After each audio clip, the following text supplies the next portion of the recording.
Welcome back, headbangers. Today, I'm spinning the wax with James Danzo of Tower and Metal Joe Chimienti of New Jersey's Old Bridge Militia, and we're listening to Metallica's Kill 'Em All. Don't go anywhere, it all starts right now.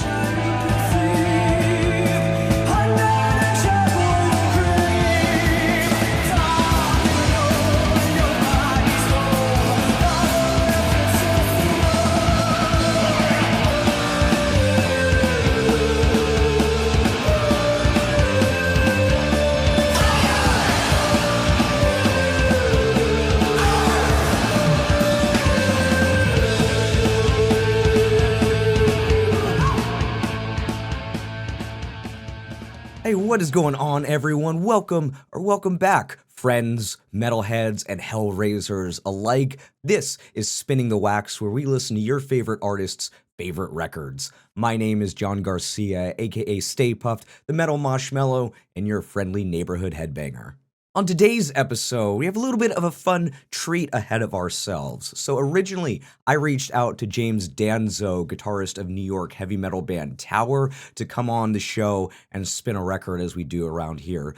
Tower released an incredible fucking record back in March called Let There Be Dark, and it's probably one of my most spinned records to this point of the year. It's so goddamn good, everybody. It has everything that I'm looking for in like a classic slash trad metal album for someone who's a fan of like Maiden, Priest, Merciful Fate, and all of that. So anyway, to that end, when James and I were talking about what album to spin, we settled on Kill 'Em All by Metallica, because you don't have to fucking tell me twice to listen to that record.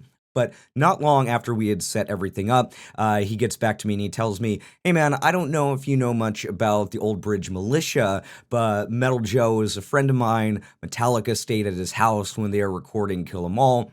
Do you mind if he hops on and joins us and tells some stories? Of course, I'm like, fuck yeah, dude, let's get him on. So what you're about to hear are stories about James, Lars, Cliff, Dave, and Kirk directly from Metal Joe. He rented a farmhouse in Farmingdale, New Jersey back in the 80s called the Funhouse, which sat on about 29 acres of land. And so when Metallica came to the East Coast from the West Coast so that Jon Zazula could start Megaforce Records and get all that going, they crashed and partied and squatted at the Funhouse and hung out with Metal Joe and the rest of the Old Bridge Militia. Joe talks about getting private concerts for Metallica in both his bedroom and in his basement, about body slamming a drunk Dave Mustaine, watching Cliff Burton rock out, and a ton more. Yeah, he also shows off a drum skin signed by the band that's the only piece left from a kit that was stolen from Lars around that time, and how he found out later in life that James Hetfield actually wrote Fade to Black on his couch in his house. I mean, can you believe it?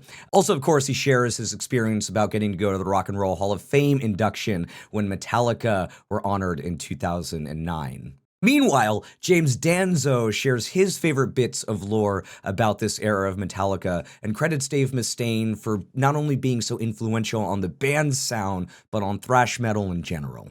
If you are a fan of Metallica, of Kill 'Em All, of thrash metal, or just metal history in general, you're not going to want to miss this conversation, especially if you want to know what it was like when what's now the biggest metal band in the entire world were broke, far from home, and just a bunch of drunk, barely adults, just out at teens, trying to live off of a dream. So my friends, without further ado, this is episode 24 of Spinning the Wax, where James Danzo of Tower and Metal Joe Chimienti of Old Bridge Militia listen to Metallica's Kill 'Em All. James, Joe, welcome to Spinning the Wax. How are you guys doing today?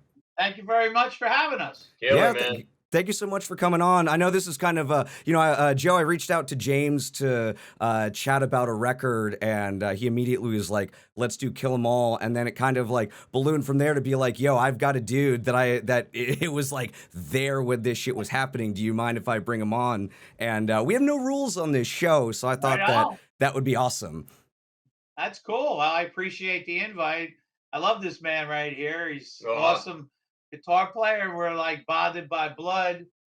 Through family history. True. And it's amazing to be here and talk about the album that changed the world. right here. Yeah, Joe Yeah, grew up with my cousins. I had no idea that there was any kind of connection like that. I knew really. Joe. I knew of Joe through liner notes and Kill 'Em All, and through books like this, which I had since I was 10. And they talk about his exploits. And some people when they're 10, they look up to like the X-Men and stuff. For me, it was Metallica, Metal Joe, Rockin' Ray, Ron Quintana. All these names are sacred to me. And then to find out that Metal Joe grew up with my cousins Yeah, was like, Yeah. it's amazing. Well, Yeah. when did you find that out? Because I was going to ask about the history between Old Bridge Militia and the and Tower and stuff like that, and how you guys specifically kind of, I guess, found each other. I imagine it was through the live music scene, but how did you guys meet and connect? we made this connection on September 27th, 2016, when Metallica played Webster Hall. Fuck yeah. Which it's insane that I even got to go to that show. I didn't have a ticket. You had to be in the fan club and win something. At the last possible minute, my friend John Lane called me up and said, "Hey, my wife doesn't want to go. You're the first person I thought of." So I go to the show, and I brought a Tower cassette with me. And originally, my plan was, let me throw it on stage so Metallica hears of us. But it's a dumb idea. Yeah. I was like, you know what? Let me not do that. It's not going to work. Someone's going to come and throw it away. So I held the tape, and then at the end of the show, I see this guy and a couple other Old Bridge people that I recognize. Him and Rockin' Ray and Noel was there and stuff. And I gave them the tape, and I said, "Hey guys, I'm fans of yours. I know who you are. This is my band." And next thing you know, we got invited to play the Bulldozer Bash 2 in 2017, and that was how that happened. Fuck yeah, I love that. So Joe's still making room for the younger bands and stuff like that coming through all of these years later. Amen to that. Well, this man's amazing. He knows the history better than I did, and I kind of lived it, but he remembers the dates. That was an amazing show that was in New York City and stuff. And I think I ended up with that tape or the Probably. CD and listened to it, and it was amazing because we had them come out, and we didn't even know any that we really had that connection. Yeah, it was But like, yeah, my cousin Trish told me, "What the hell are you doing hanging out with Joe Chimienti?" I said, "What do you mean?" And she was like a sister. I mean, I like their mother and father were like mom and dad too to me. I used to basically live over there more than my own house, Yeah. and the connection was crazy. And we'll show you this drum skin that we had out that day, and he got. You came up to me, and I actually took it out of the back where the tent was. We had a display of all the drum skins that we have, right there. and you should have seen. Fuck yeah. He was like, I thought he was going to pass out from holding this thing because it's pretty historical. I don't know if you want to see it. Do you want to Yeah, see no, it? is that the one that Cliff signed or the whole Yeah, band signed? Yeah. I was like, this is as close as I'll ever get to meeting him. Yeah, You dude. can't go Well, and back that's in 'cause time, but you can get this close. Okay, Oh, I don't know. Can you see that? Yes, I can. All right. So this drum skin is the only piece of Lars's original drum kit that exists to this day. Wow. Metallica was staying in my house. I'm sitting on the couch with James, and he's playing guitar. And I go to James. I go, "Hey James, I need that Flying V. I need you to sign it. I want to put it on the wall in the Funhouse." And he goes, "Joe, I only got one guitar." I said, "He can't do it." So I said, "Go downstairs in the basement and get something off Lars's drum kit." Yeah, okay. So he goes downstairs. He gets this thing. I go up, go to sleep. Next morning, I come down. To this day, I still don't know where he found the markers for the red and black mark. They just apparated out of thin air, Right, basically. I don't know. So it's leaning up against the door, the outside door, and it was only signed by James at that time and Cliff. So this was made by James Hetfield. It's this is metal up your fucking ass. That's what they wanted to name the first album, but they weren't allowed to. Yeah, with the knife Signed coming out of the by- toilet, right? right. Yeah. Signed by Cliff Burton. We look forward to playing. Well, thank you for all you've done for us. We look forward to playing in the basement again. Man. And see, I tried to get this thing in the Rock and Roll Hall of Fame, and the curator thought I was nuts. He didn't believe that James Hetfield actually did this and gave it to me, and it's signed by Cliff Burton. So Wow. this is like I wanted to get it in the Rock and Roll Hall of Fame, but they didn't want it. No, there's asshole. I think that's all you need to know about the Rock and Roll Hall of Fame to begin with. But at least it's pretty amazing. Yeah, right, exactly. Pretty amazing little piece of history right there. Yeah, dude, that's incredible. And because I've wrote down, like, I want to hear so many Cliff Burton stories. Like, people will ask about, oh, if you had a time machine, who would you go back and see? And like, I always oscillate between Dimebag, Randy Rhoads, and Cliff Burton. If I could have done one of those three, that would be incredible. But James, so there's a couple of different ways I want to take this, but James, in a second I'm going to ask you why specifically you wanted to pick Kill 'Em All for this album listen today. But Joe, let me get back to you because for people who aren't well versed or don't know, or maybe this is the first time they're hearing about the Old Bridge Militia. Metallica stayed at your house. You put them up when they were, tracking and going around New York, and I believe that they wrote, most of Ride the Lightning in your house. So just, I guess, a little bit of a history lesson for those that aren't aware of, like, what the Old Bridge, background, right. The background of Old Bridge Militia, and like what you guys have done and how you're, sitting here today. All right. Well, it all goes to Jonny Z and Marsha. Hell yeah. They had a little record store that they sublet from a guy in the East Brunswick. No, it was East Brunswick Flea Market, which is now a Walmart. But he was he seen him. He was a Grateful Dead guy, but he seen a market for the metal scene. So he subletted a place and he was selling metal CDs. And me and Ray, we DJ'd at Club 516, all the metal stuff. So we were big, our history starts with Black Sabbath and that stuff. So, so now the new scene's coming up. So we're DJing all the metal stuff. So we would go to Jonny Z's record store and buy everything. I was dealing crank, so I had a shitload of money. And I had a house on 29 acres called Metal Joe's Funhouse.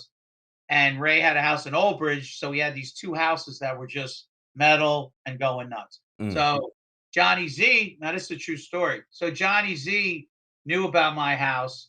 So he calls me up one day and says, "Hey, are you guys having a party?" I go, "Johnny, I sell crank. I have parties every weekend. That's how I make my money." So he goes, "Can I come down with a demo tape?" Like we go back to him just being a Grateful Dead head. See, it was about, marketing and money and getting into the scene. So I said, "Yeah, come on down." He goes, "I got this tape that I want you and Ray to listen to." I said, "Yeah, well, come down." He breaks it down, and it's No Life Till Leather. So we play it, and I mean, it's raw, but man, you could tell that there's some shit going on there. So we play, and he's like, "What are you thinking?" We're like, "Holy shit!" I said, "What's the name of him?" He goes, "Metallica." I go, "Holy shit! The fucking name that's the name of all names for metal, right?" So they leave, and like I wrote in the first box set. The greatest story ever sold to four guys from California is with Jonny Z.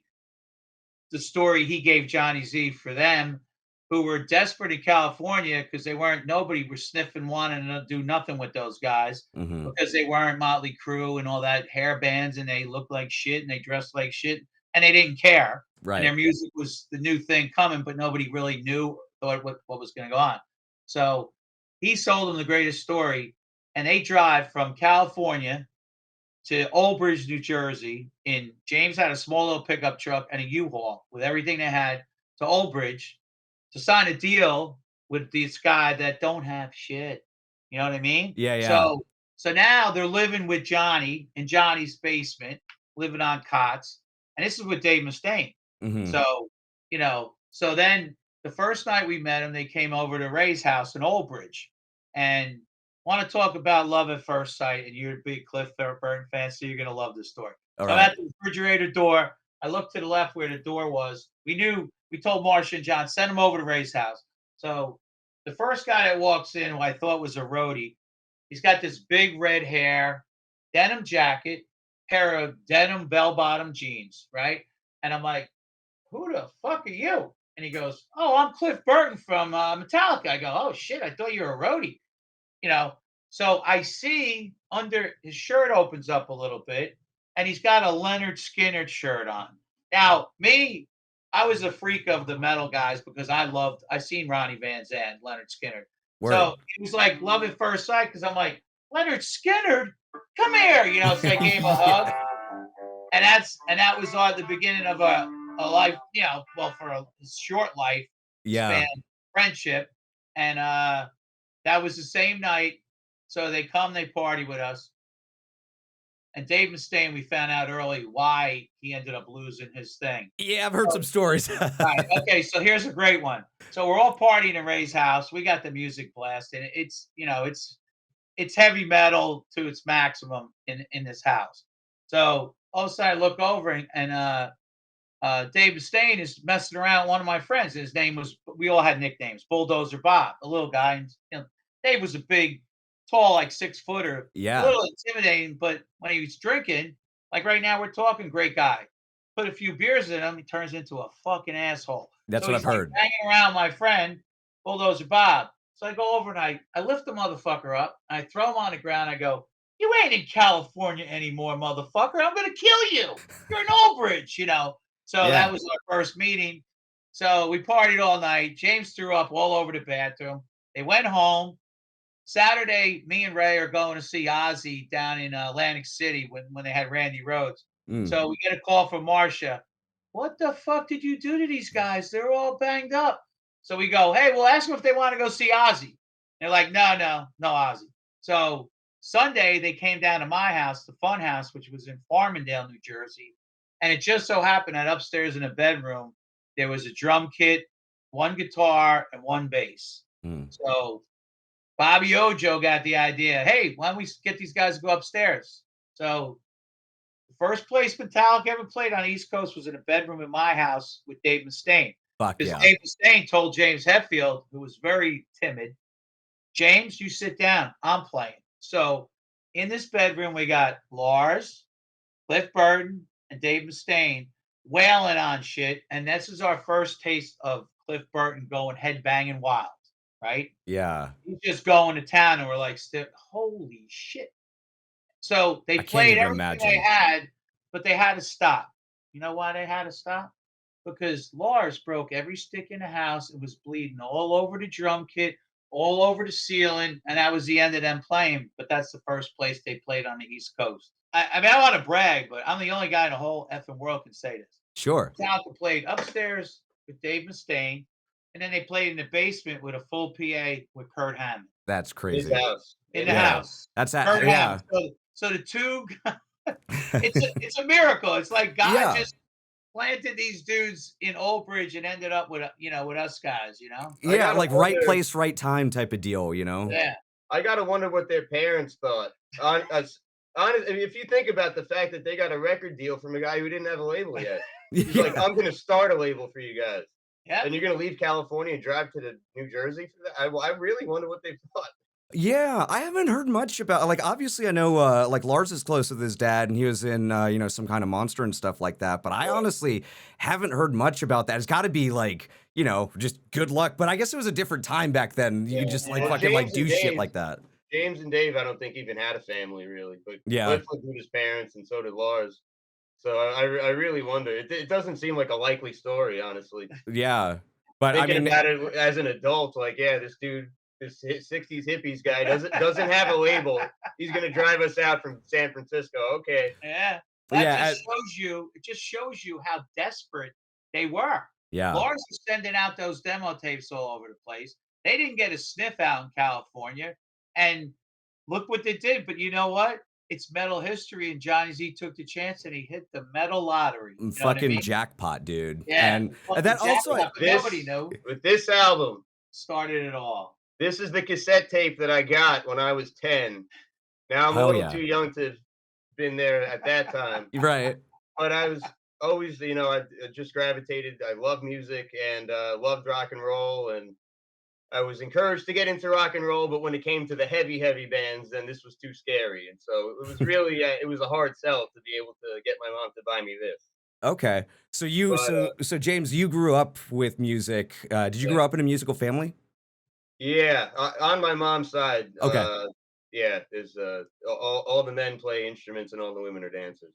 Amazing. So Yeah. 10 years old, you find Kill 'Em All, which I guess gets into my question of like why you chose specifically this album to, play on the show. Yeah. Well, I mean, when I was old enough to start convincing my parents to buy me tapes. It was stuff that they deemed safe, like Motley Crue and Guns N' Roses. Basically, they were scared of the Satanic Panic and things like, Sure. I don't want you to turn into an axe murderer. So then I got this album with the hammer murder With on the it. hammer, the blood all over it. Fuck Yeah. yeah. But I really craved something heavier. I love the Crew albums and the Def Leppard albums and the Alice Cooper albums, but this is what I really wanted, was something heavy like this. Yeah. And my cousins came over one day with they had Kill 'Em All and Rust in Peace, and it was early '92. Mm.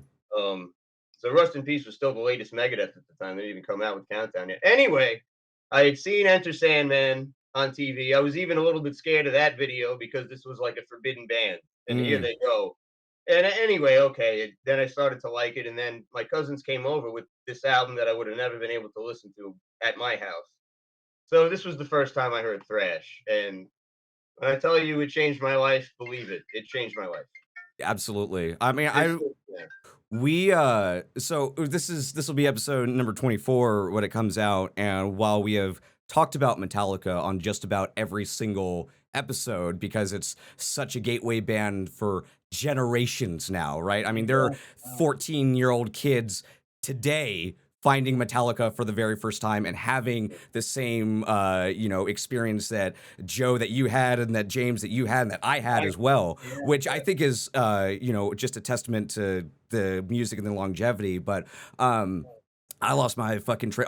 This is the first time that we're actually gonna like sit down and listen to a Metallica record, which I'm very, very, very stoked for. Especially because, sometimes I know a lot of people say, Master of Puppets, Ride the Lightning, very first favorite Metallica album, kind of oscillates between people, but this album, fucking 40 years nearly after it's was recorded and published, still hits like a ton of bricks and still hasn't aged at all. And it's like I talk about this with like Master of Reality, where that still sounds like one of the heaviest fucking albums you've ever heard. This one is just like, prime, like I didn't even know how to describe it as far as like it's just a perfect thrash metal album, Yeah, no, it sounds fresh. It's never going to be played out. It just captures a spirit, it captures something in it that is just sharp. And it never gets any duller ever. And before we start listening, I just want to say a little preamble about what I think. Kill 'Em All, obviously the first Metallica album, but to me it's kind of not, and also kind of other things. Sure. Like it's the start of Metallica, but it's also in a way the start of Megadeth, because this is the first time Dave Mustaine's got his music on a record. And he did write roughly half of the music. Yeah, exactly. We'll get into that. Sure. But then also it's the debut of thrash in general. Yeah. It's all these things. And to me, I feel like Metallica didn't really get their signature sound until Ride the Lightning. Then they start to sound, there's even a lot in common with the Black Album, like For Whom the Bell Tolls could be a Black Album song. Yeah. If Cliff lived and played on the Black Album, you already know what it would sound like. Sound like For Whom the Bell Tolls. Dead simple arena rock song. That Ride the Lightning to me is when they started with the songwriting combination of Cliff and Kirk with James and that became real. But Kill 'Em All though is a precursor to that. It's got a different group of writers. It's got a lot of Mustaine. We're gonna listen to Hit the Lights. There's other people who wrote that song that came from Leather Charm, and I don't think that it was just James and Lars who wrote that song. You see old lyric sheet with other names crossed out. So there's all sorts of other influences and things thrown into the mix here that make it more than just another Metallica album. There's a lot going on. Yeah, and I mean, to your point, it has always sounded different. And obviously debut albums sound different than other records as they come through for the reasons that you're saying. But even still, with all the, the older songs that they brought in from just trying to figure out how to be a metal band and what they wanted to do and stuff like that, I think like that's the craziest thing for me is like they're still trying to figure out who they are, what they want to do, but also they kind of know. They know, but they don't know, right? And they're figuring it out, and yet they have this album that sounds like nothing else, even like today, I think. It's a special record, and for a while it was one that I didn't go to. I'd always put on like Justice, or I'd put on Puppets or something like that. But then I don't know, maybe like a little bit into my Metallica journey, it just clicked with me, because you can listen to this album from start to finish with like, there are no like dull moments in this album whatsoever, which I mean, like most of the way through the first four Metallica albums anyway, but literally like whether a song comes up on a playlist or you just like hit it from play, this is like a no skips album for me, you know? 100%. So, well, are you guys ready to start getting into this, and we can talk about all the crazy stories that Joe has and your influence on Tower from this album and heavy metal through the years and stuff like that? 3, 2, 1. Play. This is Kill 'Em All by Metallica. So, Joe, I hope, you know, I was, you know, not to make you feel too crazy old or anything like that, but Metallica had put out all of their 4 famous thrash metal albums before I was even born. So I'm sure I'll be leading on you for a lot of the experience and the stories and everything like that. But how did you get into to metal back in the day, and like what piqued your interest in this, basically this brand new bubbling scene that was, no one had ever heard anything like this in the time that you were around? Well, we were, you know, we were brought up on the old school stuff like Sabbath, and we were listening. Well, I was listening to, you know, Southern rock, but we were like, you know, Yesterday and Today, and like Foghat, and you know, all the original stuff where these guys grabbed all their roots from. So that's where we came from. We were a little bit older. I mean, I was 23 or 24, and they were like in their 19s and 20s. So, you know, that's my roots, is that, you know, Black Sabbath is really, that was my first concert when I was 15 years old, with Black Sabbath. That's fucking awesome. Yeah, from all the you know, biographies, autobiographies and stuff that I've read about that, it seems like just such a, you know, interesting time period to be around with all this like burgeoning, you know, these scenes that were coming around. And I know, and I'm sure we'll get into it later, that, you know, Metallica wasn't the only famous thrash metal band to play at your house. I know, you know, Slayer and Anthrax were there as well, right?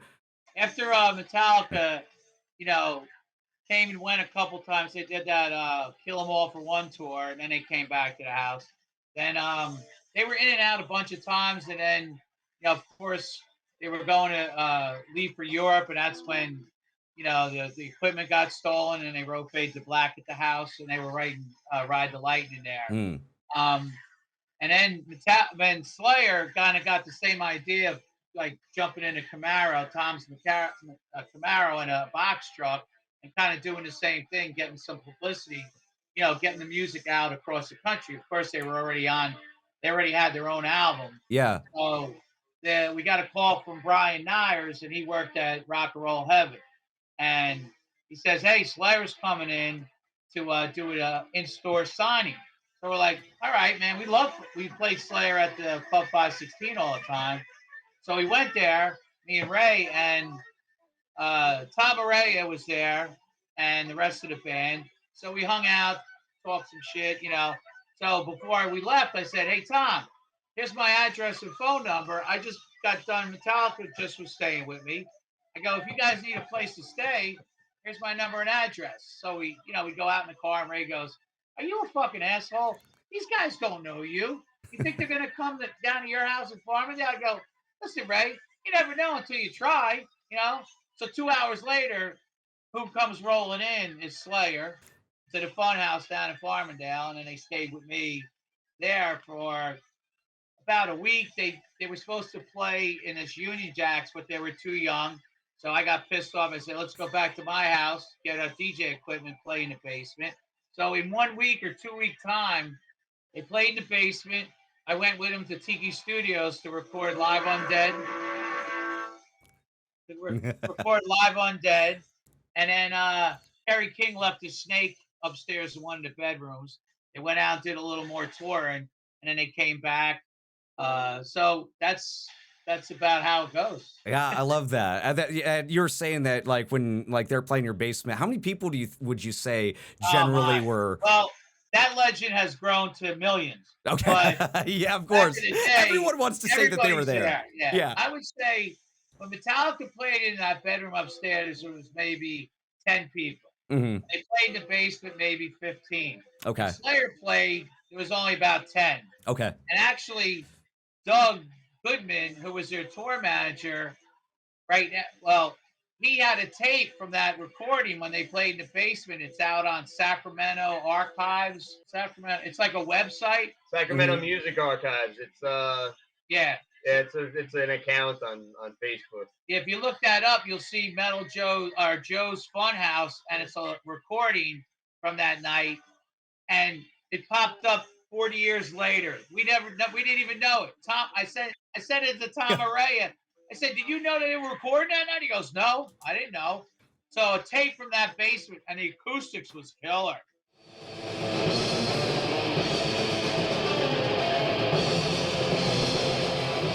I'm gonna check that out. That's gotta awesome. check that out. Oh, yeah. They took a story that Rock and Ray wrote from the foundation, pictures and stuff from the basement. They got a picture of Jeff Hanneman on the drums and Dave Lombardo on the bass. It's crazy. Yeah, he's playing bass lefty. I forget that he's a lefty. Oh yeah. Yeah. That's killer, man. To that note, actually, though, so because Joe, you shot your shot, right? Say, hey, Slayer, stay at my house if you want, and they took you up on that. But like James, as a touring musician who's like sleeping in the car and the van and on like venue floors, how like valuable is that for people to be like, yo, crash at my house if you need a place to stay? It's good, man. It's a lot of bands survive on that. It's tough to make money on the road, and anytime you can save on having to rent a hotel, it's an extreme kindness. Sometimes you get bed bugs, but that's a risk. That's the life, though, I guess. Yeah. If you want to be a road dog, you're gonna wake up with fleas. So, but I mean, no, that's like looking a gift horse in the mouth. No, it's it's something when a band's starting out, you do that. Thank goodness now we get enough with our guarantee that we don't have to worry about needing a house. But every now and then, in Europe, it's actually customary that a lot of the club owners will just let you. They either have a crash pad for bands, or you can just stay in their house. Yeah. A lot of times it just comes with the tour itinerary. This is your lodging. You're gonna stay at this address, and sometimes it's a house, and it's great. You can't. It's essential. It really is. Well, listen, Metallica paid their dues. They started out in Jonny Z's basement on cots. They ended up at my house. It wasn't no palace. It was a 4-bedroom farmhouse on 29 acres, and they slept on sleeping bags and that kind of stuff. So it wasn't like the house. And then, of course, when Johnny put him in New York, they were in this flea bag recording studio thing, and they were sleeping on, and there was rats running around. They had no money and stuff. So for them to think that my house was like a palace when they got back to my house goes to show you how fucking hard it is. These guys, they had nothing. They had nothing back then, Yeah, and obviously, it's hard nowadays. I don't even know what it like when this shit didn't exist, and there were no avenues for anything like that, and they were paving the way and being pioneers for all that. I can only imagine. And you said that they paid their dues, and when you mention about them just going across the country on a lark, basically, for a dude who didn't even basically have a record label. I mean, you said desperation too, but also that just goes to show you about how taking the chances that they were doing to be like, well, we're gonna be homeless no matter what, so let's just go fucking do this. Yeah. And they did it. Yeah. Well, they kept moving forward. So then, okay, so they went up and recorded Kill 'Em All. Then they came back and then they did that tour.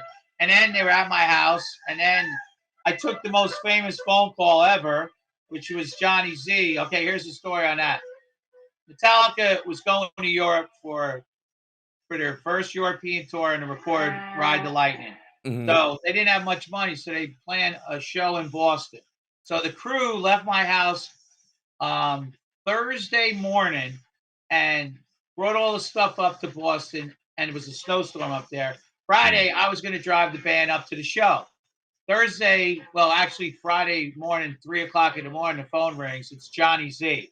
I go, why are you calling so early? He goes, hey, Joe, I need you to do me a favor. I go, what? He goes, the box truck in Boston got stolen. Can you tell those guys? I go, I'm not fucking telling these guys all their shit's gone. And I'm a real loud mother hupper because my ears are shot. Uh-huh. So Lars and James heard me downstairs. They were downstairs. So I turn around. There's James. There's Lars. I'm like, here's the phone. So here's the phone that's telling you that all your shit's gone. Your drum kit, your fucking everything's gone. So James heard me saying that downstairs, but it took 4 hours to find out that it was so cold up there. Yeah, because like Kirk Hammett had tears in his eye. I don't blame him. He leaves Texas, comes to Jersey. He's living in a shit house. The truck with all their shit's gone. Now there's no cell phones back then. Mm-hmm. So luckily the roadies had Metallica's 3 guitars in the rooms with them because it was so cold in Boston. So after all that, all they got back was 3 guitars, a bass, Kurt's guitar, and James' guitar. Think about that. They got like fucking warehouses full of fucking guitars now. At that point, they only had a guitar each. So James is kind of upset. Lars, and believe it or not, Lars took it the best, and his whole drum kit's gone. Their whole back line's gone. James' special amp that he fucking a head that he liked, that he loved. So then we find out, a couple hours later that they had the 3 guitars, and that's the day he wrote "Fade to Black" on my couch. And it took 29 years to find that out on the Howard Stern show. Yeah, that's when I found out. Were you on the Howard Stern show, or you were listening to the Howard Stern show? No. I was on a roof at ShopRite working on fans, and somebody called me and said, James Hetfield just said he wrote "Fade to Black" on your couch. I go, get the fuck out. Jesus Christ. That's how I found out. Oh my God. One of the best Metallica songs in my mind.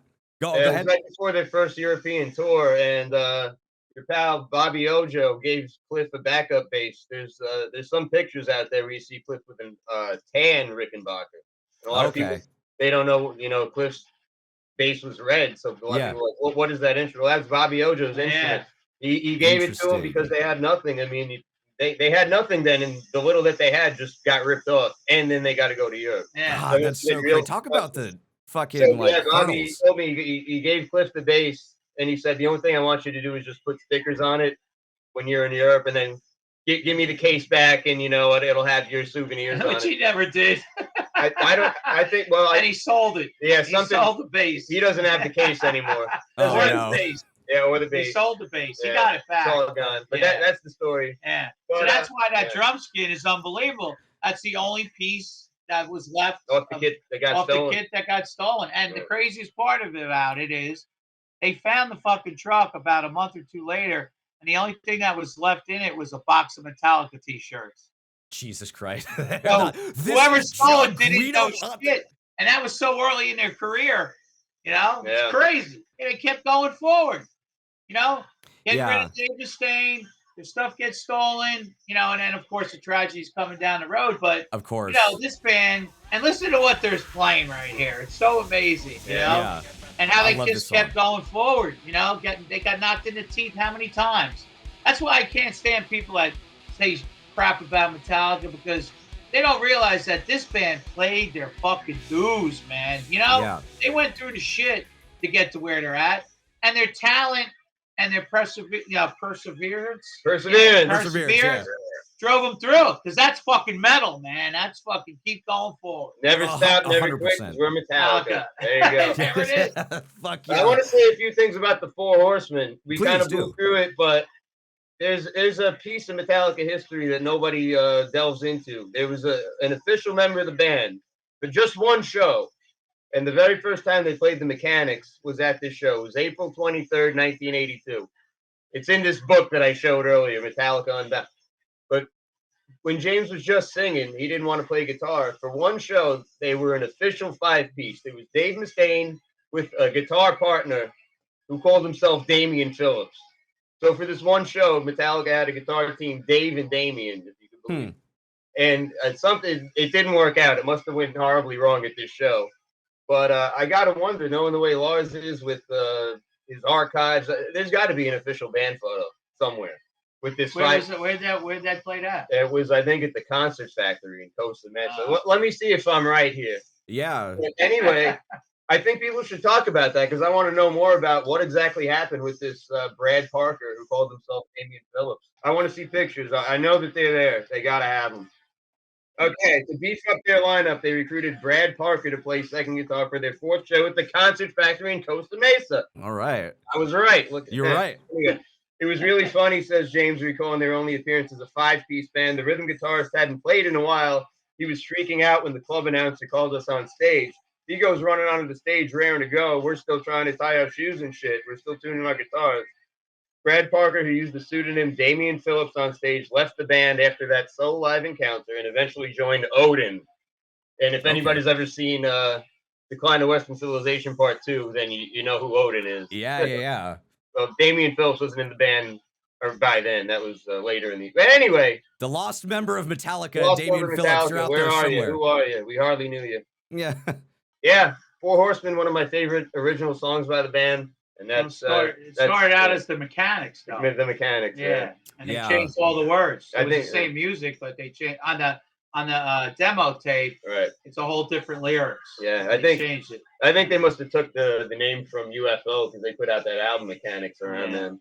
Interesting. Yeah, I was doing some reading over the last couple of days on this album, and when they James is saying that when I can't remember if it was James or Lars, but they're basically saying when they kicked Dave out, and they redid a lot of the lyrics because his lyrics were about sex and the kind of like going into the ladies and I guess hair metal wasn't really I guess it was a thing at this point in like the early 80s and stuff. Van Halen, like that. If you ask me, Van Halen invented hair metal, and Van Halen invented the 80s in 1978. That first album that changed everything. That's when to me, that's when the 80s started. I was literally just listening to that 3 days ago. Fuck yeah. But yeah, Jump in the Fire. Guitar work. Yeah, dude, forget it. Talk about a game changer. Yeah. But Jump in the Fire was one where Dave had these lyrics that were about sex, and the Mechanics was also about sex. It was about sticking your dick in a gas pump. Cool. Yeah. Which, I mean, he recorded that later for Megadeth and everything like that, obviously, which is out there, but I fucking love this song. Just the dun, dun, dun, dun, dun, dun, dun. It's one of those riffs that, when you're just fucking around on the guitar, it just automatically comes up every once in a while, Yeah, it's killer when you learn how to play. And I'll say this, because Jump in the Fire we're listening to now. This is actually the only solo that Kirk did play note for note from No Life to Leather. Dave likes to say that Kirk ripped off every solo. Not true. Kirk took the beginning of every solo because Jonny Z told him to do that. Yeah. But then he went off on his own, and if you A-B them, especially if you know how to play guitar, they're not playing the same thing. Sure. But on Jump in the Fire, they are. That is the one and only time that Kirk really took every note that Dave played and redid it for Kill 'Em. I gotcha. Yeah, because I've heard, obviously, sometimes depending on which version of Dave Mustaine you're listening to, the stories will sometimes change every once in a while. Because I've heard sometimes where he was like, "Oh no, that is 100% me playing on all of those solos. That wasn't Kirk playing." Which I don't think was the case, right? Like Kirk was playing. He re-recorded the solos. I think it was. Did Dave play rhythm on this and they just redubbed the solos over that, or he's not on this album whatsoever? Who, Dave, you mean? Yeah. Dave, no, he wasn't part of Kill 'Em All at all. Okay, but his claim is that he wrote the solos. He said, I gotcha. Okay. Because Kirk had to learn No Life to Leather, in order to know the set. But he only had a week from the time he landed in the East Coast until he played his first show. Yeah. So he had to show up fully loaded. So he learned Dave solos. But when it came time to record them, like the first 4 bars maybe is how Dave started the solo. Because Jonny said, it was catchy. The way Dave solos weren't bad. Yeah, and it was catchy the way he started them. So, keep that and then do your own thing. Yeah. Which is what Kirk did for every solo except Jump in the Fire. That's A to Z, exactly Dave. There you go. And I got to back up Dave. He does like to bring attention to himself. But, the Four Horsemen, Jump in the Fire, Phantom Lord, and Metal Militia are all him. Yeah, and he's got credits on Ride the Lightning too, doesn't he? He wrote a lot of Ride the Lightning, the song, yeah. Yeah. And a lot of Cthulhu also. I'd like to know more about who wrote what riffs. I kind of like to think I can sort it out, especially the longer I studied this for 40 years. Yeah. Or 30 in my case, but yeah. Yeah. No, so here comes Cliff, man. Here comes Anesthesia. Dude, this one right here. Yep. Yeah. Now, I got nothing against Dave. I like to every once in a while throw a pot shot every once in a while, but I fucking love Megadeth, and like I don't, I understand his feelings and stuff like that, even this many years later, because it's gotta be to get jumped from or booted from a band and then see them go on to become the band. It's gotta suck. It's gotta kill you. It Come hurts. on, man. Yeah, Let's be honest. Listen, Dave Mustaine, great guy, but like I said before, we're talking, man. But you put a few beers in him, and the stories I heard that they smashed up he smashed up that U-Haul being drunk on the way from California to New Jersey. They had to switch over to a new one. Mhm. And just meet him for the first night I ever met him, I have to throw him on the ground. Yeah. They knew that they had to do something because they couldn't keep going through with that. Exactly. And believe me, now you got two amazing bands. I mean, but in Dave's mind, is he ever going to let go of how big Metallica became? You know what I mean? So of course there's an ego issue there, and there's a money issue. And let's be real. You know what I mean? So great guy, but you brought it upon yourself, and now it's kind of real sour. Now he's really hitting heavy with some stuff I've seen. Let it go, dude. Yeah. You got enough money to live out the rest of your life. And you got a legacy. And he won't let it go. He'll never let it go. Well, I feel bad. It really is his worst nightmare to have been thrown out of this band. It seems to me the way that he talks and the stories people talk about him, it seems like he had a lot of hard knocks early on in life. Very much so, It seems to me like sometimes people who go through that don't realize that they're being a dick to other people because they feel like everybody's a dick to me. So it's just normal to say, hey, asshole, go fuck yourself. And that's good morning to you.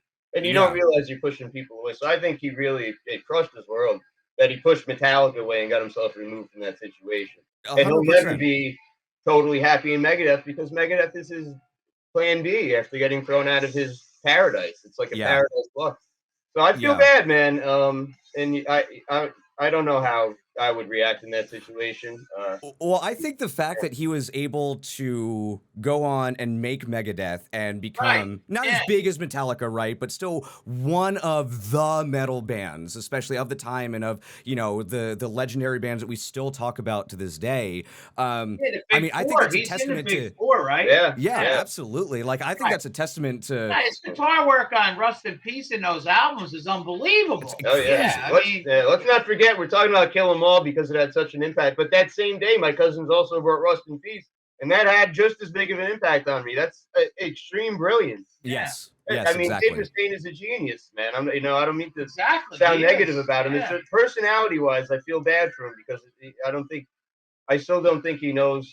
Just if you did treat people better, you won't get yourself on the outside of these situations. And it seems like he keeps repeating that. He keeps being as abrasive as possible. It's like, dude, that's why you've been on the outside. Yeah. Anyway, well, this isn't. I'm not a therapist. Whatever.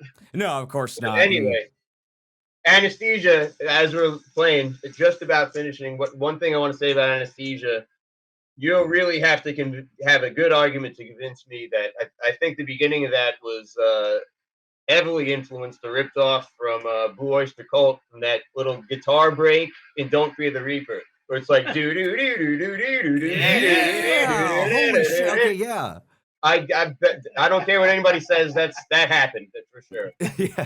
Yeah. I wouldn't doubt it. He was a historical guy with the music, man. Yeah, dude. I'll tell you one of the luckiest things in my whole life was meeting, Cliff Burton, and then the second thing was meeting his dad at the Rock and Roll Hall of Fame when they were getting inducted. He was walking around. Yeah, I do want to hear about that, actually. Yeah. Oh, you want to hear it now? As long as you weren't about to say anything or don't want to talk about Whiplash or anything like that. Whiplash? I'll say one thing. I think that this is an instance of James being influenced by Dave. Because it's got that real fast chugging on the E. And the first time that Metallica was doing something like that was for Metal Militia. Metal Militia is an older song than this one. And I think that this is James absorbing some of Dave's influence on him and coming out with his Metal Militia. Interesting. I like that. Yeah.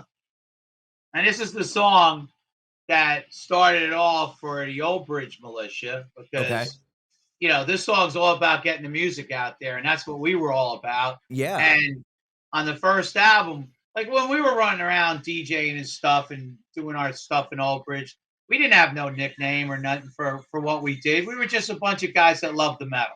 Mm-hmm. But everything changed with this album because they thanked the San Francisco Bay Bangers or something and named us the Old Bridge Militia. So that's where it all started. It was in 1983 on this album. Yeah. They named this the Old Bridge Militia. I love that. Yeah, that's where it came from. Fuck yeah. Now, they hated, I think they hated the fact that Megaforce put this out. I don't think they liked this picture, and I don't think they liked Was that just like a single? Yeah. First side, there it is. Now, I heard an interview with Alex Perialis, who recorded a lot of these Megaforce albums. He did Anthrax, he did Overkill. Right, yeah. And they had Alex Perialis remix the B-side of Whiplash, which was Seek and Destroy and Jump in the Fire or something. Yeah, anyway, Jump in the Fire. Yeah, so he did these remixes behind their back.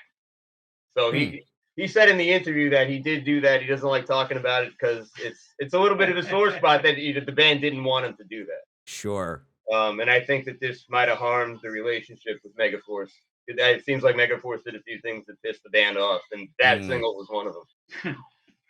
Not for nothing, but when they were staying with me, there was a lot of stuff going on behind the scenes with them. Okay, they're signed to Jonny Z, but they kind of knew that they were fucked because he wasn't going to be able to take them to the next level. Let's face facts. So they were meeting with the Q Prime guys and Elektra Records and the other guy, Michael Alago. Alago. Yep. Okay. Yeah, a lot of that was going on during that time when they were with me. They were using my car to go meet Cliff Bernstein and stuff behind Johnny's back because they knew Johnny Megaforce Records wasn't going to get them to where they had to be. Yeah, of course. But not for nothing, man. Jonny Z's a legend to me because without Jonny Z, there's no Rock and Ray, there's no Metal Joe, there's no Old Bridge Militia. You know what I mean? We're just a bunch of guys like the rest of the people across the country that are into metal. You know what I mean? Yeah. But Jonny Z changed our whole lives by doing what he did, by bringing Metallica and them guys. Just think about that. That's the most craziest thing, that they hopped in and came to Old Bridge, New Jersey. And all the money it took, the money to get them over, and the money he took to book studio in Rochester. I mean, it had to cost tens of thousands at a time. He took he took second and third mortgages on his house. Because that was back in the day when you couldn't track it like with the computers. Yeah. So this guy's mortgaging everything because when they lived with me, I got nothing. I fed him. I gave him, all the shit, my car. And Jonny Z had no money. You know what I mean? So, it was a miracle that he was able to get him to Europe. And that's when things changed. When they got to Europe, they started getting treated a lot better. And they had like tour buses and money and shit was starting to happen with them. Yeah. And that's when they went, from Megaforce to Elektra. You want to tell the Twisted Sister story from before? Do I? Yeah. Okay. Metallica was backing up Twisted Sister at this Fountain Casino, and Dee Snider had that rep of being a real prick boy with a big mouth. Sure. So Metallica played, and place was packed, but there was all Twisted Sister fans. So I'm standing in a crowd with Cliff and James, and Lars is up on stage, and Dee Snider comes out, and he goes, "What the fuck was that? Holy shit! What kind of shit was that?" So I'm standing with those two guys, and they're like looking like, "Holy fuck! Who is this fucking maniac? Talking shit about us, So me, I'm not too bright in the head. I'm kind of got a screw loose, Okay. So I go backstage and I kick about 4 or 5 holes in the dressing room walls. So when Metallica at the end of the night went to go get paid their couple $100, they didn't get paid because somebody kicked some holes in the wall. No, we're not going to name any names, Joe. No, I never said nothing about it. But they got their revenge because as soon as they went to Europe for the first time in early '84, they were supposed to open for Twisted Sister, but at least once the promoters told Twisted Sister, Metallica's bigger, you're going to open for them. Damn. So you see how your comeuppance comes? You want to talk shit from the stage, next thing you know, you're opening for them. That's what I'm saying. But I love Dee Snider and I love Twisted Sister. Of course. Yeah, of course. Yeah, me too. I think he's one of the greatest songwriters in metal, and I wish Twisted Sister would do some more shows. They're one of the best bands I've ever seen live. Dee Snider and Bruce Dickinson are the best frontmen I've ever seen. I have an Iron Maiden tattoo. I don't know if you can see it. I got a Brave New World Eddie right there. Nice. Yeah, I saw him twice on that tour. Yeah, dude. Oh, say that again? I saw Maiden twice on the Brave New World tour. Oh, fuck yeah. That was just when I was getting into them, because I didn't realize that Bruce had left and then come back, because I was born in '89, to give you an idea. So when 2000 was in, I was still only fucking like 11, 12 years old. Because it was interesting the way things run around, because like I went from like Number of the Beast, Power Slave to Brave New World, and I had no idea that there was like a big gap in that time where Bruce even left. You can't tell because they stayed so good. They're so good. What I was going to say too about D. Snider is I also respect the fuck out of him for his congressional appearance when he was trying to talk about the the lyrics right in his pocket. Yeah, exactly. Just it's so fucking good. Yeah, he's an intelligent guy, man. I love Twisted Sister. I respect the hell out of him. I followed them around like a puppy dog. I mean, there was nothing better than watching those guys. Him and JJ French would do like comedy acts, like Follow the Bouncing Quaalude, and they had this Ayatollah song when all that shit was going on. Yeah, it was unbelievable. They rocked your world, and then they make you laugh. You know what I mean? It was I used to go to Emmett's Inn. It was a bar out in the middle of nowhere, and that's where they were a house band like every Tuesday night, Twisted Sister. So I go way back with those dudes when they didn't even have originals. They played cover band. They were. And then they started with a couple. They wrote it. Under the Blade was one of their killer songs that they had. So I got all the respect for D. Snider. He deserves, everything that he got, with those songs that made it into the movies and stuff. But he owes you how much money for the holes in the wall now? Not me, Metallica. I didn't. He owes Metallica money for the holes in the wall. I owe the money because I put the holes in the wall. You only did it because of him, though. That's true. Because of Diddy. Yeah. So, all right, where we at? Phantom Lord is still going. We're on Phantom. We're just about to end Phantom Lord. It looks like Phantom Lord. Dave reused a riff in the Megadeth song "This Was My Life." It's the little breakdown riff. It's almost an acoustic riff. Yeah. Okay. It's like because that's on Countdown. Yeah. Yeah. It's like Fuck. Okay. Yeah. This was my life. Yeah. So that's an instance where he reused one of his riffs. And I want to give a lot of credit to Dave. When the band first started, when Metallica first started, they were doing almost all covers. And besides Hit the Lights, which was brought in from other sources, honestly. Yeah. James wrote that with his old band, right? With the Mechanics, with Metal Militia. He was filling up their set with originals, and it took James a while to kind of catch up with that. Yeah. So he's, the foundation of the band and the foundation of thrash, I really have to give a lot of respect to Dave, Just like almost like a little bit too ahead of his time, almost, it seems Maybe so. Maybe so. We've caught up with him now. Oh, sorry. Were you going to say something, James? No, I don't think so.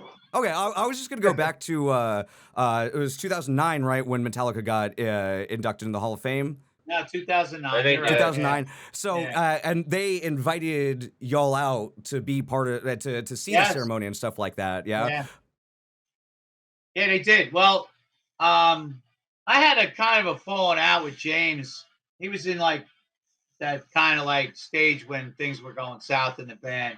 But I didn't think for sure that they would, that me and Ray would get the call from their management people. But Ray called me up and said, "Hey, Metallica's getting inducted in Rock and Roll Hall of Fame." I said, "Well, you were there that day that I said all that bad shit to James and left." He goes, "Yeah, but you never know." But then 2 weeks later, it wasn't always rosy. I got of course pretty wild temperament. So does Lars. Me and Lars had a couple fights here and there. But 2 weeks later, and they didn't even know my last name. I was just Metal Joe. They knew Ray's last name because his father owned a gas station, and it was Ray Dill's Exxon station. They all wore his shirts. So sure as shit, man, we get calls from Joe D from Q Prime, and we're getting invited to the Rock and Roll Hall of Fame.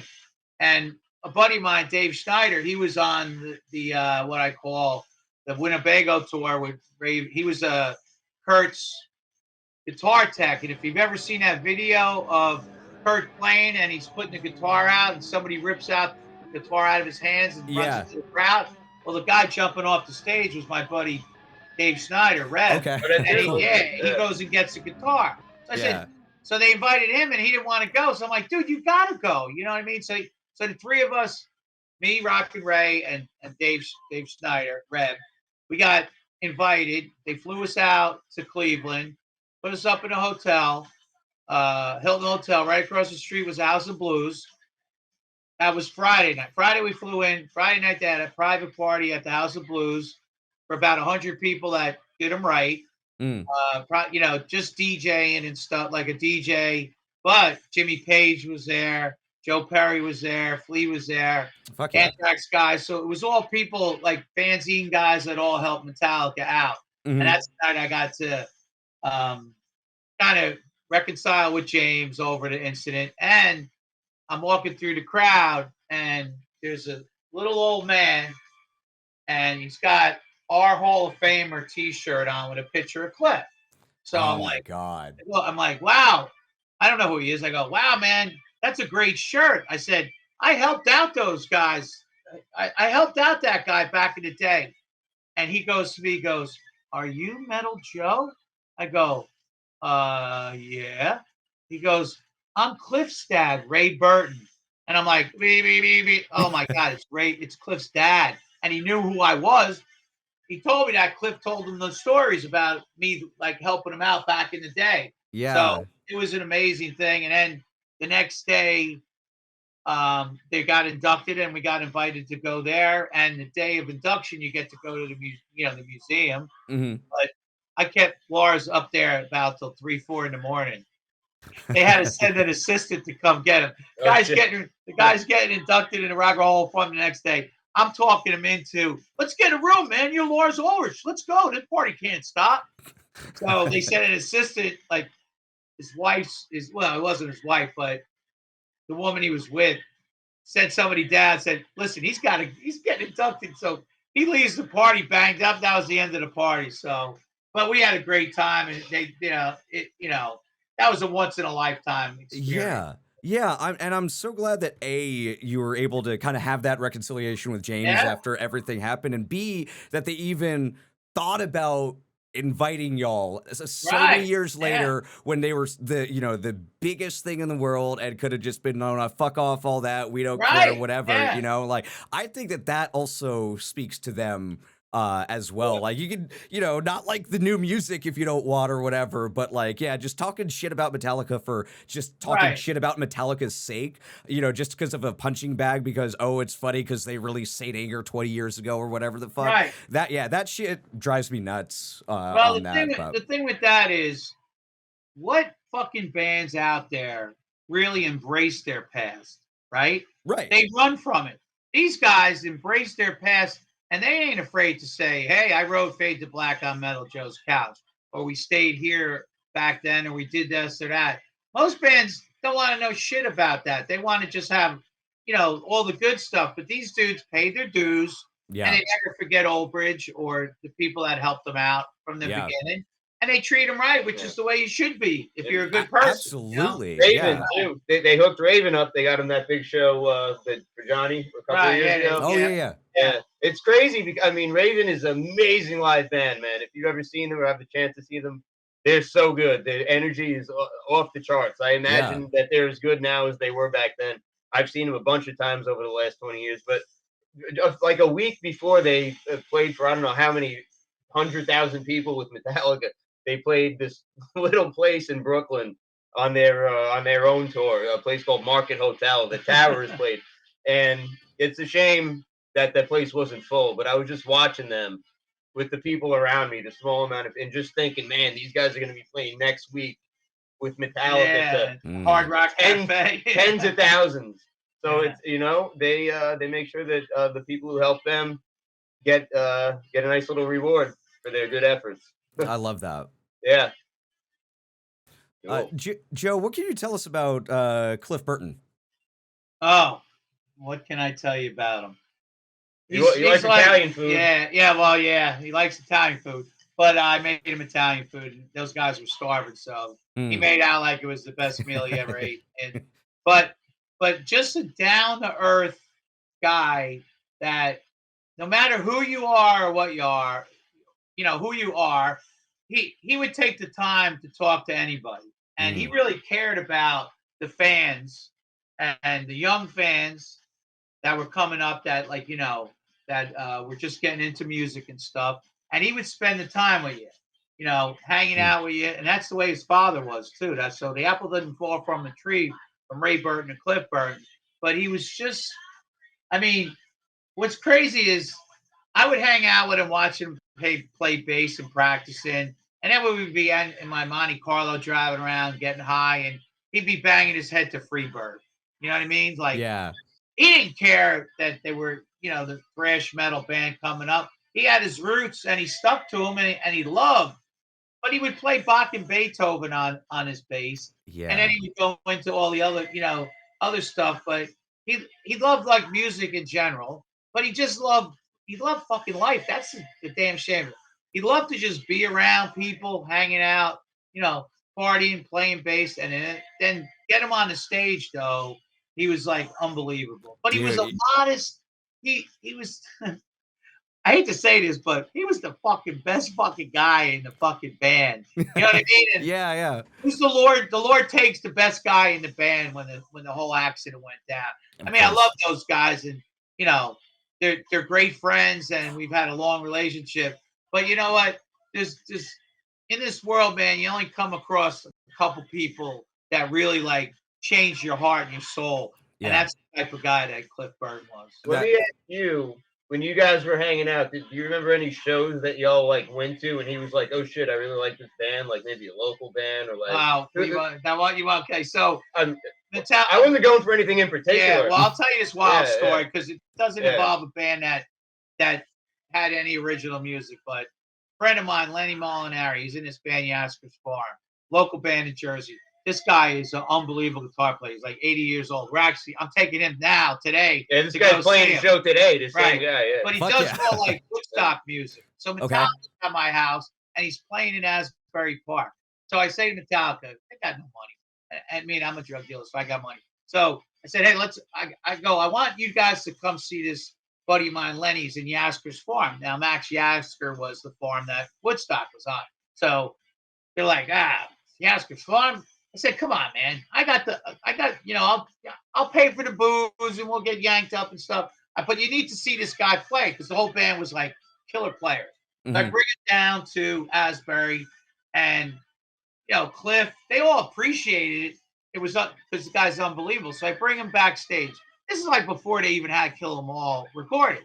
So they're meeting my buddy Lenny, and God is my witness. This is how great of a guitar player he was. Kirk Hammet goes up to Lenny. I was right there. Hey, Lenny, would you give me some guitar lessons while I'm here in New Jersey?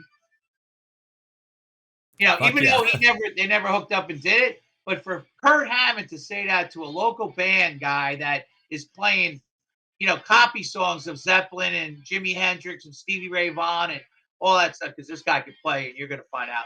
But to this day, that's like the high point of this guy's life.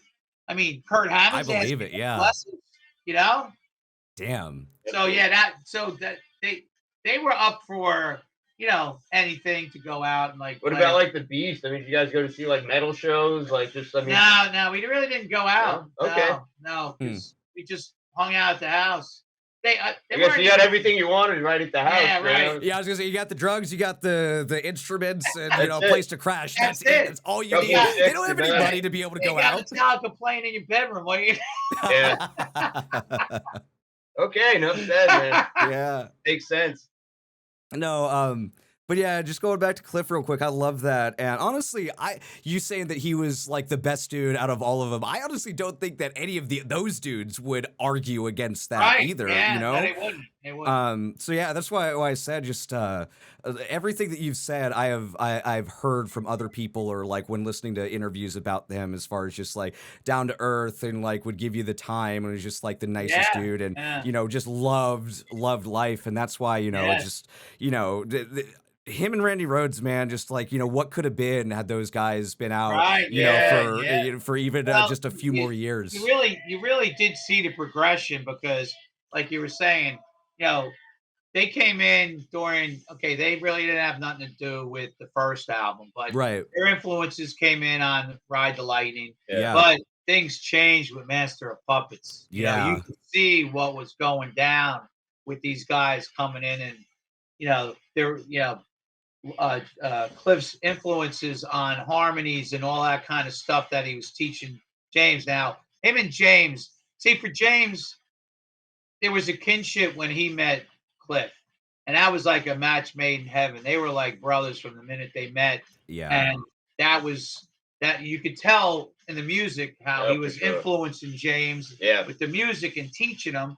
And God knows what would have happened with Metallica if he would have stayed, if he didn't get killed. Yeah, I think the Master of Puppets album displays a very interesting thing. I mentioned before that I think I hear Dave influencing James's writing, like in something like Whiplash.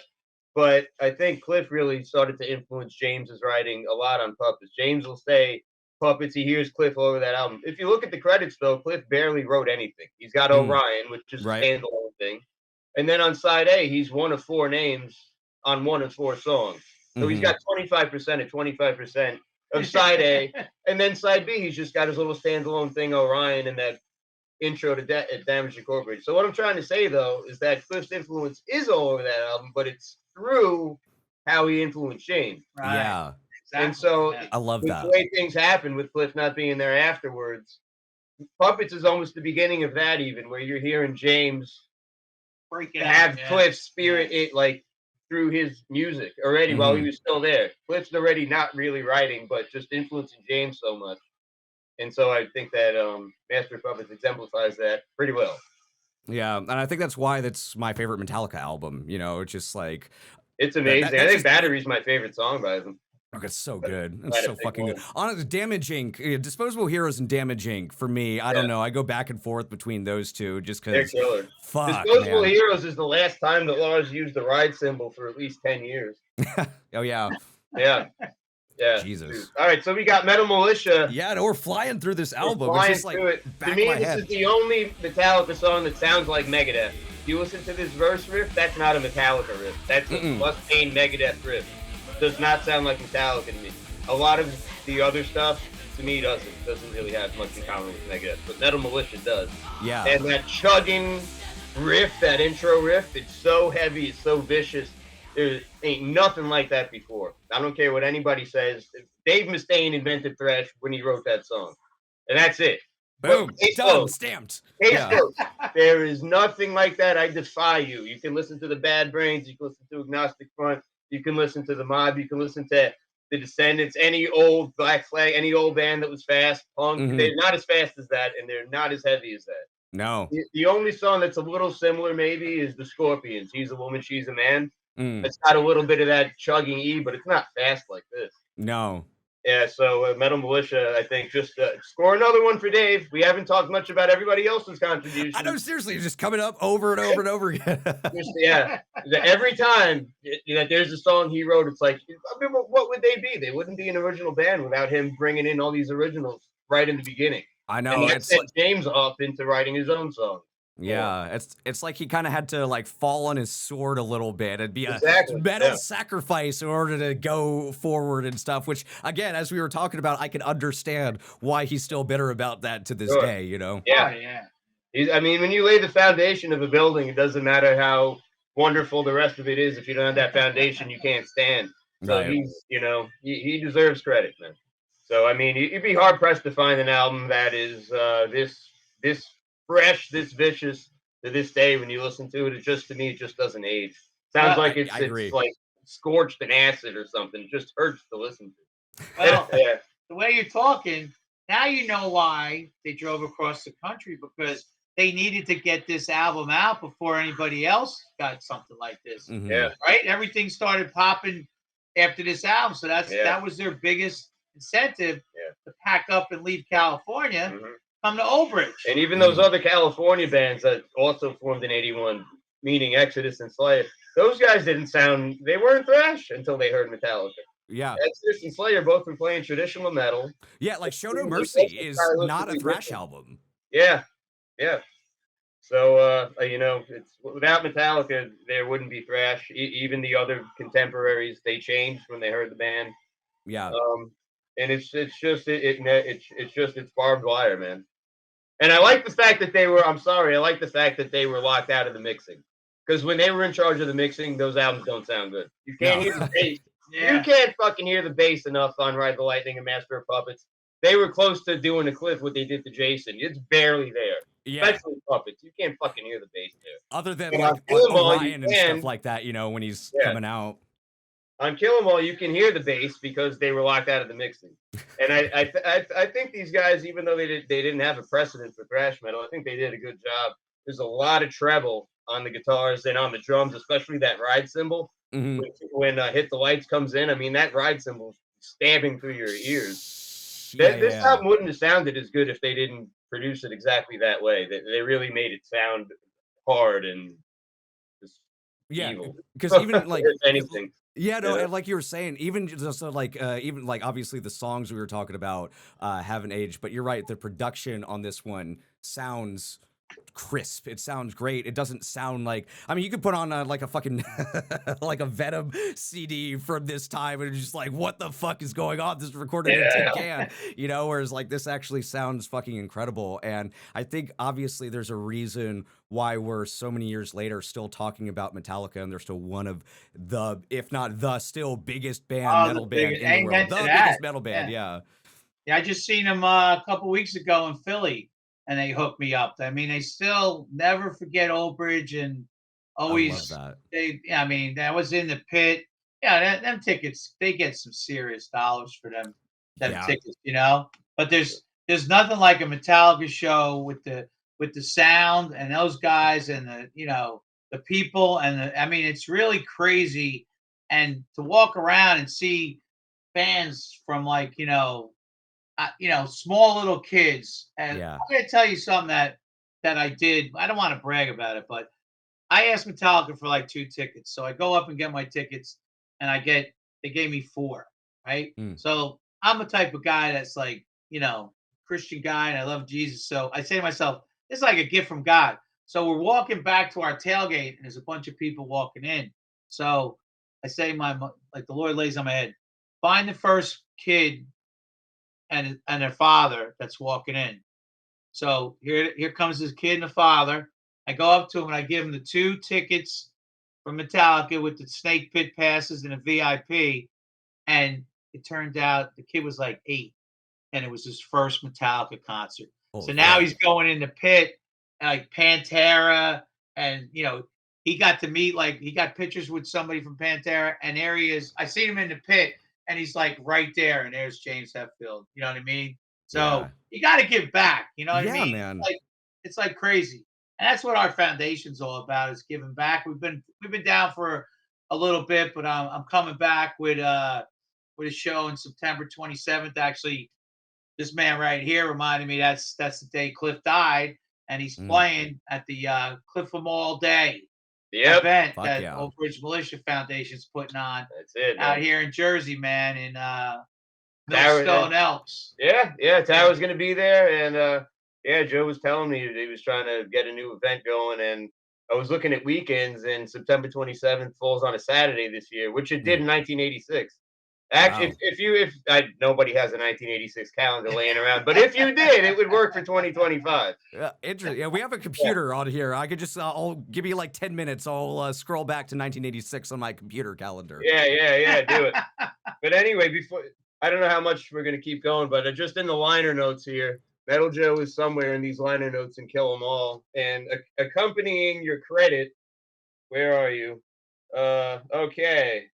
Metal Joe, sorry about the hole in the wall. So these guys were getting kicked out of every house that they stayed in when they came here, and it was only thanks to your kindness that they were able to come back. Well, I did kick him out over that instance, because Lars, we were partying pretty heavy, and it was all air guitars, but in my house it was ski poles, shotguns, crossbows, compound bows, rakes, whatever you could find, we would play air guitar. I walk in the living room where we didn't just have normal speakers. It was PA, Yamahas stacked 2 on each side. And I walk in, and there's Lars trying to poke a hole in a plaster wall with a ski pole. They pissed me off, so I kicked them out. They had to go up to this Hostaway hotel, and then they got kicked out of that about a week later. And then Johnny called me and said, "Oh, Metallica's blah, blah." I said, "Send them back." So they came back to my house after a couple days, but they tore up that place too. But they were young kids, and I don't blame them, man. I was tearing up shit too that age. James I threw still up. was. James threw up. Lars put a hole in your wall with the ski. Dave, you had to knock down. It was the first time you met. It was Kirk and Cliff are the only two that didn't make any trouble. No trouble. I was about to say you're one of, I don't know how many people in the world could say that they've bodied Dave Mustaine within the first few minutes of meeting him. I know, it's crazy, ain't it? Welcome to New Jersey. Yeah, welcome to Old Bridge, baby. Yeah, that's. And you know what he wrote? He wrote in his book. He wrote, yeah, I remember we were in his house in New Jersey, and it reminded me of the Amityville Horror House. All these guys are running around on crank, all cranked up and stuff. Yeah. But I mean, I've met him recently, and I'm worried about him because he's like a little bit off now. Like, he's for a change. Is for what? For a change. Sorry, I'm being. But I love him. I love the guy. Dave, you're the man, Dave. Yeah. So.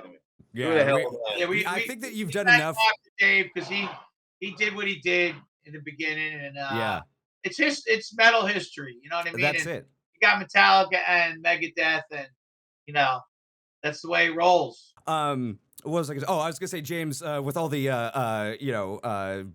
Dave worship you've been doing, you're all right to throw little pot shots here and there about it. I don't think he's gonna be too mad about that. Okay. And I didn't say anything about Kirk, man. I think Kirk's playing on Kill 'Em All is essential for anybody who wants to learn how to play heavy metal lead guitar. 100%. Learn the solos on this album. It's him and Tony Iommi and Adrian Smith. These are guys that know the pentatonic scale so well. Yes, they can make something. If you're a beginner, you'll sound so like shit. But if you're a pro, you'll take the same patterns and just make them sound so smooth and so good. And so, anyone who really wants to play guitar, man, learn Kill 'Em All. Learn the 3 solos and hit the lights, and it'll change your playing. Kirk did an amazing fucking job. It's some of the best playing I've ever heard in my life. 100%. And I've got like nothing to say to that because, again, as we were listening to this album again, just those solos scream through the headphones like he's right there in front of you. Dude, I've been badly playing guitar for like 20 years, and I'm still trying to emulate Iommi and Adrian Smith to this day. Yeah. Just those two guitar players are good luck with incredible. that. Yeah, exactly, right? I was exactly what you might have to chop your fingers off like hey man, reach for the stars. You might not hit the one you want, but you'll hit another one and everyone will go, wow. There you go. So real quick before we go, Joe, you mentioned the foundation that Old Bridge Militia does. Can you just talk about that real quick and where people can find a little bit of info and stuff? We started a foundation about 10 years ago, or maybe more. I'm bad with names, times, dates, and all that stuff. I'm 65. I'm sitting here laughing at you guys.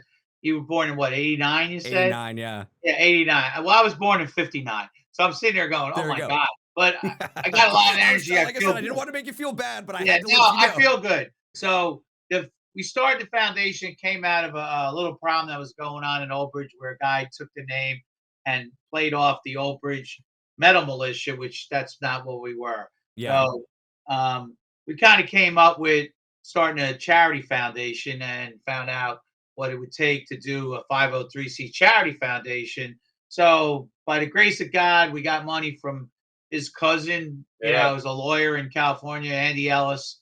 And we got a logo.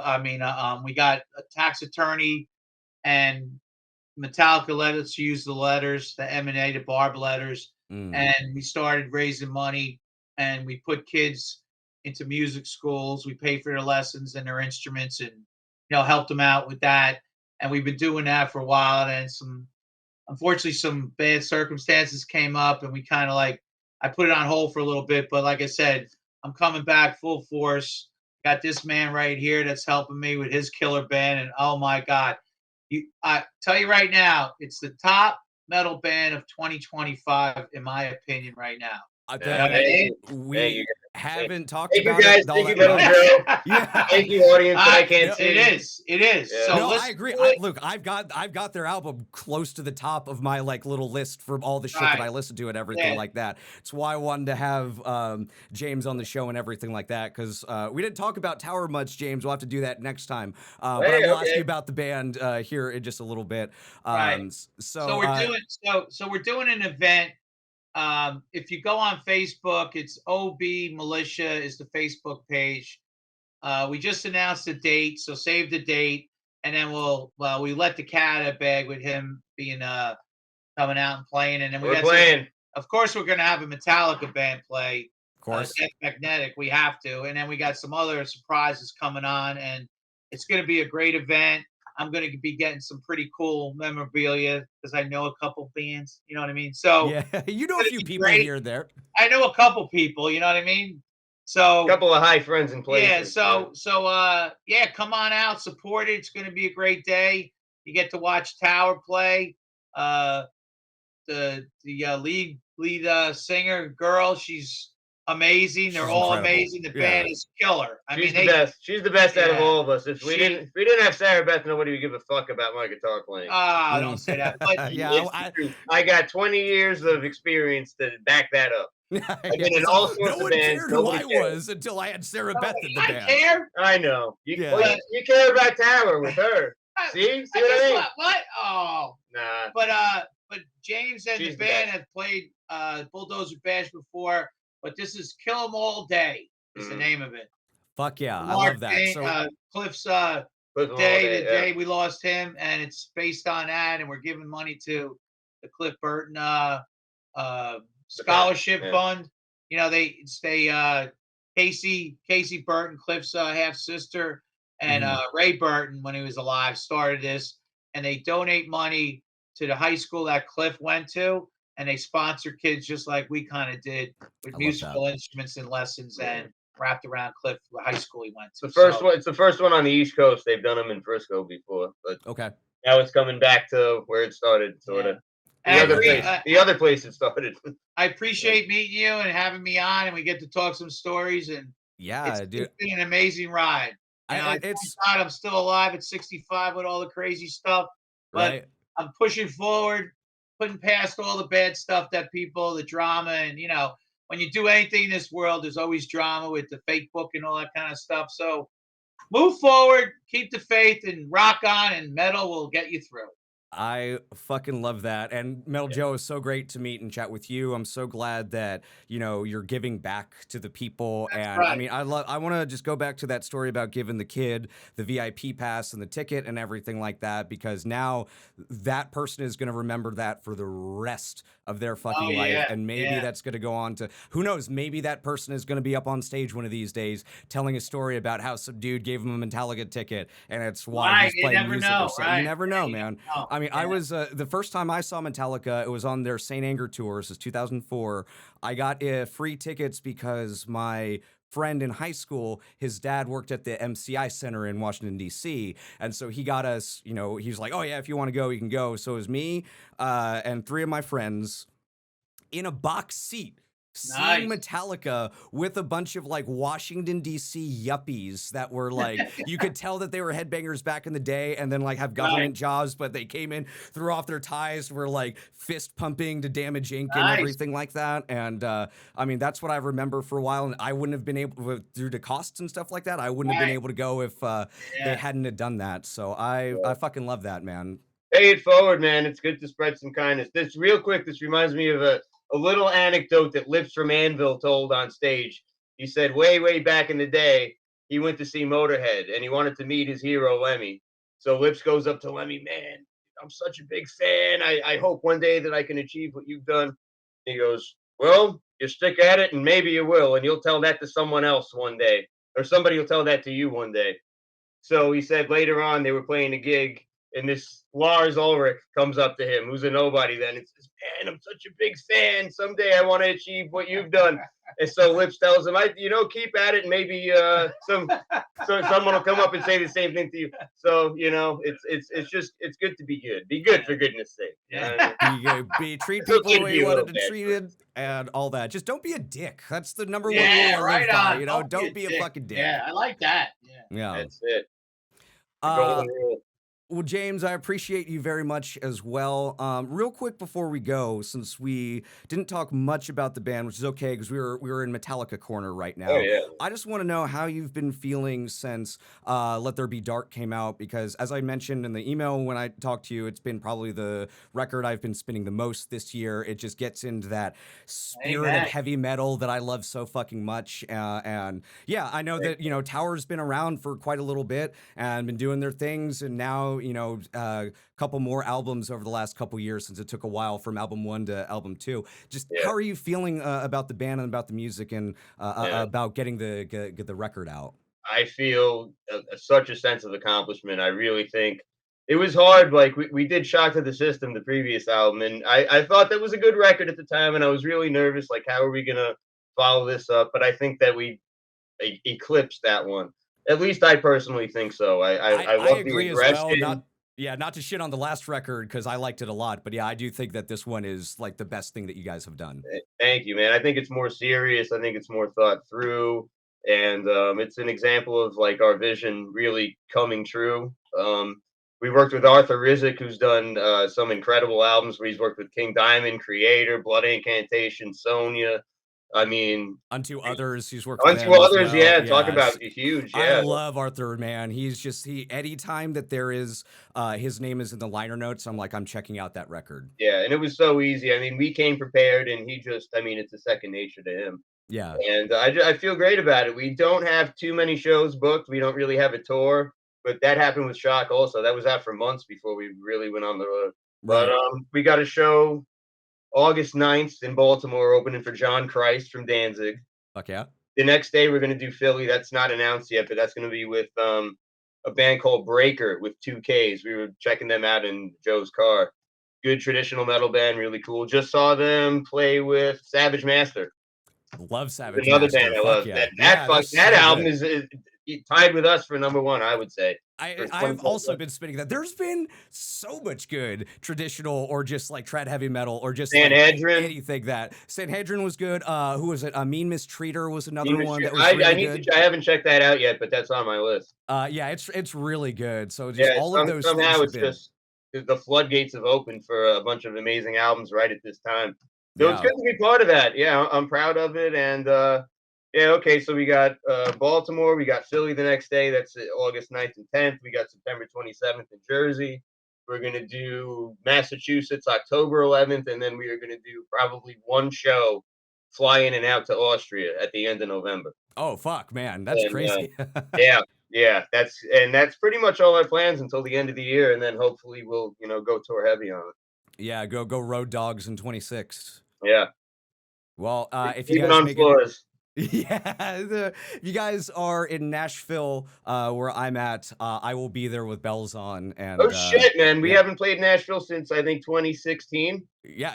I had not discovered the band until like 2017, 2018. So yeah, I did. Everybody else wasn't at that show. Hey, I'm old. I gotta take the pig. Yeah. All right. Yeah. I was gonna say that we're gonna go anyway, but okay. James, it was so nice to chat with you, man. Congrats on the record. And, thank you, John. Thank you for bringing Metal Joe to share some stories with us. And we'll see you on the road whenever you're out there. And I hope that the touring and the music and everything else for this album just brings you all the success that you could want. Dude, thank you so much, man. Absolutely, dude. All right, we'll see you in Nashville, I hope. You will. If you're there, I'll be there. All right, that's the deal.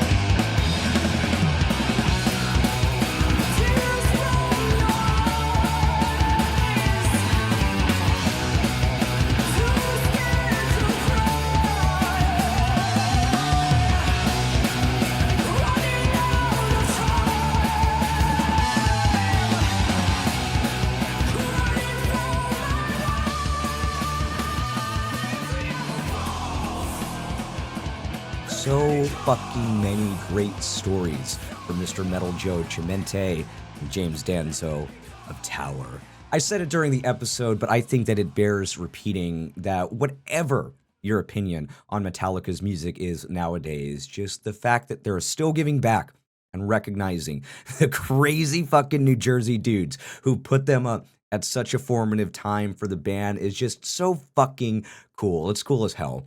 So mad props to Metal Joe for being a hospitable guy at the right place at the right time and getting to physically witness metal history. I'll have the links up to the Old Bridge Militia Foundation in all of the descriptions, in the YouTube comments, and in the Spotify description, so be sure to give those a look.